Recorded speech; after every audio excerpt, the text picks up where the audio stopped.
কিন্তু এখন বিদ্যালয়ত এজন শিক্ষকে মদ খাই আহিছে আজি তেখেতক ওয়ার্নিং দিয়া হৈছে আজিৰ দিনত চৰকাৰে যেটো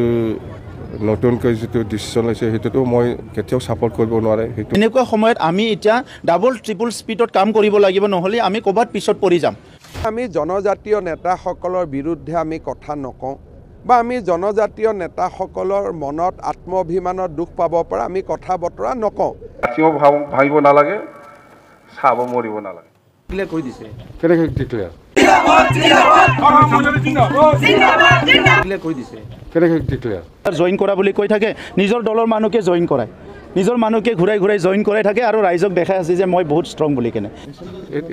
এছেম্বলি ভিতৰতো কৰা নাই আমিতো শুনাই নাই আমিতো দেখাই নাই কেনেকৈ এনেকুৱা বনাই ল'লে হ'ব নেকি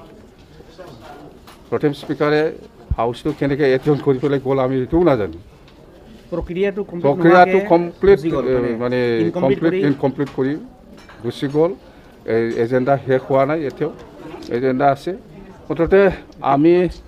গোটেই প্ৰক্ৰিয়াৰ ওপৰত আমি আজি যিখিনি এছেম্বলিত কৰিলে প্ৰথম স্পিকাৰে এইখিনি গোটেই প্ৰক্ৰিয়াৰ ওপৰত আমি কোৰ্টত চেলেঞ্জ কৰিব আমি কংগ্ৰেছ দলক বাৰম্বাৰ অনুৰোধ কৰি আহিছোঁ যে আগন্তুক উপনিৰ্বাচনত কংগ্ৰেছ দলে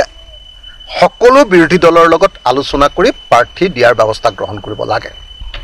কিন্তু এতিয়ালৈকে কংগ্ৰেছ দলে আমাৰ যি বিৰোধী ঐক্যমঞ্চ বা সন্মিলিত মৰ্চা আমাৰ যি আছে এই সন্মিলিত মৰ্চাৰ সৈতে এতিয়ালৈকে কোনো আসনৰ ভাগ বিতৰণ কৰা নাই যে ঐক্যবদ্ধ নহয় কংগ্ৰেছে যেতিয়া অহংকাৰ কৰিছে সদায় কংগ্ৰেছ হাৰিছে হাৰিয়ানাৰ ক্ষেত্ৰতো ঐক্যবদ্ধ নোহোৱাৰ কাৰণে হাৰিলে আপোনালোকে সকলোৱে দেখিছে 2026 চনত যদি সঁচাকৈ আমি যদি বিজেপিক পৰাভূত কৰিব লাগে কংগ্ৰেছ দল নমনীয় হ'ব লাগিব কংগ্ৰেছ দলে বুজি উঠিব লাগিব কংগ্ৰেছ দলে সকলো দলকে লগত লৈ আগবাঢ়িব লাগিব কিন্তু এতিয়ালৈকে সঠিকভাৱে সিৰিয়াছ এটা ডিছকাশ্যন পৰ্যন্ত হোৱা নাই এইটো দুৰ্ভাগ্যজনক মই আশা কৰোঁ যে 5টা পদৰ ক্ষেত্ৰত কোনে ক'ত নিৰ্বাচন খেলিব এই সম্পৰ্কে এটা সঠিক সিদ্ধান্ত গ্ৰহণ কৰি মই ভাবোঁ যে এটা আলোচনা হ'ব লাগে আৰু এনেকৈ কেতিয়াও কোনো পৰ্যায়ত যাতে কংগ্ৰেছ দলে অকলে নিৰ্বাচন খেলিবলৈ নাযায় ইয়াৰ জৰিয়তে যাতে বিৰোধী ঐক্যমঞ্চ বা আমাৰ সন্মিলিত যিটো মৰ্চা সেই সন্মিলিত মৰ্চাৰ প্ৰতি যাতে অপমান নকৰে তাৰ কাৰণে মই কংগ্ৰেছ দলক বিনম্ৰভাৱে অনুৰোধ দ্বিতীয়তে আমাৰ বিৰোধী ঐক্যমঞ্চ যাক এতিয়া আমি অসম সন্মিলিত মঞ্চ বুলি কওঁ আমাৰ মাজতো আলোচনা চলি আছে অখিল গগৈ ডাঙৰীয়াই বঙাইগাঁৱৰ ক্ষেত্ৰত যিটো দাবী উত্থাপন কৰিছিলে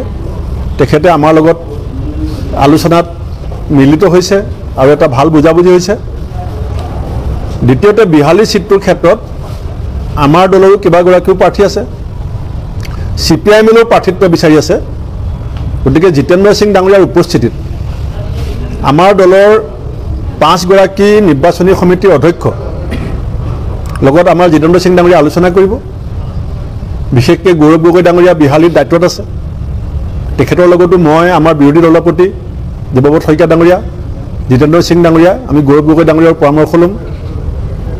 আৰু বিৰোধী আমাৰ যিসকল ৰাজনৈতিক দলৰ নেতা আছে বিশেষকৈ অজিত ভূঞা ডাঙৰীয়া CPM CPI অখিল গগৈ ডাঙৰীয়া লুইন গগৈ ডাঙৰীয়া আমি কথা পাতি আছোঁ আমি জিতেন্দ্ৰ সিং ডাঙৰীয়াৰ লগত আমি তেখেতৰ উপস্থিতিত যি আলোচনা হ'ব অগা পিছাকৈ আমি দুখন মিটিঙেই কৰিম আগবেলা আমাৰ দলৰ মিটিংখন হ'ব আৰু পিছবেলালৈ আমাৰ এই আমাৰ অসম সন্মিলিত মঞ্চৰ সভা হ'ব আমি তাতে প্ৰাৰ্থিত্বৰ ক্ষেত্ৰত গোটেই বিষয়টো আমি চূড়ান্ত ৰূপ দিম আৰু মোৰ আশা যেহেতু 25 তাৰিখে নমিনেশ্যনৰ লাষ্ট ডেট আমি 19 তাৰিখে সন্ধ্যালৈকে এই কামখিনি সম্পূৰ্ণ কৰিব পাৰিম বুলি আমি আশা ৰাখিছোঁ আগতে কৈছে লাঠিও ভাবিব নালাগে চাব মৰিব নালাগে বুলি কৈছোঁ মই এনেকুৱাই সমাধান হ'ব এনেকুৱাই হ'ব ভাল হ'ব কোনো চিন্তা কৰিব নালাগে মোৰ হিচাপত আৰু লাঠি নাভাগাকৈ অকল যদি হাবে মৰে এইটোতো জখম হৈ যাব নষ্ট হৈ যাব না এই কাৰণে কৈছোঁ মই মোৰ হিচাপতো এইফালেও এনেকুৱা হ'ব লাগে